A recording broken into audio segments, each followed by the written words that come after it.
আমার মনের ঘরেতে আমি রেখেছি যারে, দু জাহানের বাদশা নবী কামলিওয়ালা রে, দু জাহানের বাদশা নবী কামলিওয়ালা রে।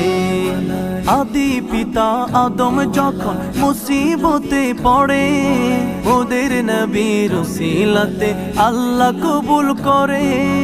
আদি পিতা আদম যখন মুসিবতে পড়ে, ওদের নবীর উসিলাতে আল্লাহ কবুল করে। সাকারাতের বিছানাতে দেখা দিও রে, দু জাহানের বাদশা নবী কামলিওয়ালা রে, দু জাহানের বাদশা নবী কামলিওয়ালা রে। আমার মনের ঘরেতে আমি রেখেছি যারে, দু জাহানের বাদশা নবী কামলিওয়ালা রে।